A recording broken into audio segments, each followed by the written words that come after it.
Episode 2. Here we go. I figure, after a nice little introduction and getting to know me awkwardly, let's awkwardly do some hot takes. Biggest hot take I've got right now for all of y'all, just to throw out there, number one, Chief Palpatine, Darth Sidious, is a punk. And the only reason he was ever emperor and ever ruled over the galaxy is because of the rule of two. Even in the rule of two, had Palpatine had to go up against Bane, Nakasado, Marco Ragnos, any of the ancient Sith, done. He's not that powerful. He's an amazing manipulator. He is an absolute great tactician and peace setter.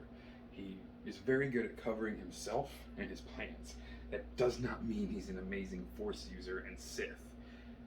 Sadly, the Plagueis book is not canon right now, but yes, in that book, his using flames to immolate people, his lightning, of course, the darkness that dwelled within him, he was a very powerful Sith. We've seen many other Sith do things far more terrifying. Now, I'm not gonna lie, I'm pretty biased when it comes to Sith. I prefer my Sith with mandibles of red fleshy color skin. I'm definitely much bigger into the Sithari. I prefer the Sith Empire of old. Of course, we're talking Tulak Horde, Nagasado, Exar Kun, Darth Revan, Vitiate, and all that fun stuff. We're going to be covering all of those later too. But let's just talk more about Chief Palpatine. Raised on Naboo, luxurious life. How different would his life have been had he been like Bane? Raised in a mine, constantly under threat of beatings and mental abuse. Would that have hardened him? I think he would have snapped.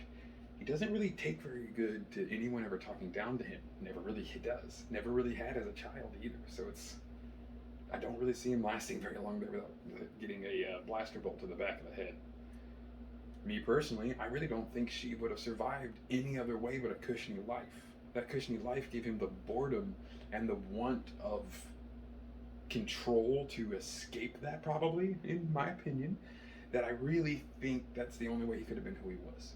That's what made him such a chess player in a court like Naboo, in a place that has much wealth and prosperity among the upper class. You're not going to get very much hardship.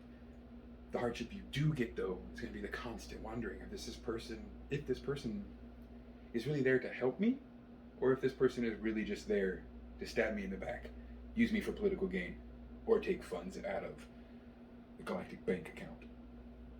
I don't think Chief Palpatine was really pushed into the true dark side.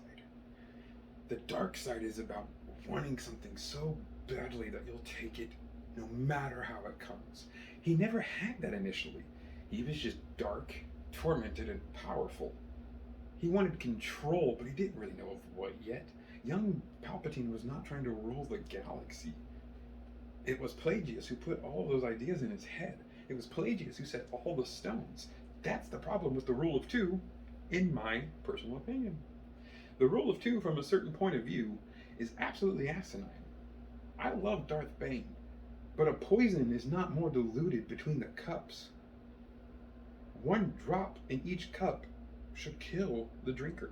It sounds like the Sith just needed to hone their poison. Now, that is a lot harder with all the infighting that the ancient Sith had to go through, including, of course, after the Dark Brotherhood with the Thought Bomb. Not much is going to happen. Not many Sith left. But mysteriously, when you look through the Sith, even the apprentices have apprentices, and the masters will sometimes have multiple to backstab each other. The rule of two has already been broken so many times that it doesn't actually exist. It is a limitation put on their minds because Darth Bane told them that that's how that should be. He was strong, and the strong make the rules. I think Palpatine would have done much better had he really honed the Inquisitor's skills and created an actual group. But he wanted everyone to be so restricted from his power. He wasn't even embodying the real rule of two. The true rule of two is the master teaches everything to the apprentice. Yes, maybe holding back bits and pieces, but he held back as much as he could. And that's not power. That's just greed. Greed may lead to certain emotions that can make power. But in the heart of it, all Chief Palpatine cared about just kind of showing everyone that he could rule. And then he did it. And he got too comfortable, like the Jedi, and died. Twice. So, more or less to wrap this up, short, nice little video, I just gotta say that I really think Sheev Palpatine was only good because there were no Jedi and there weren't that many Sith. Timing. Perfect place, perfect time, not the perfect Sith.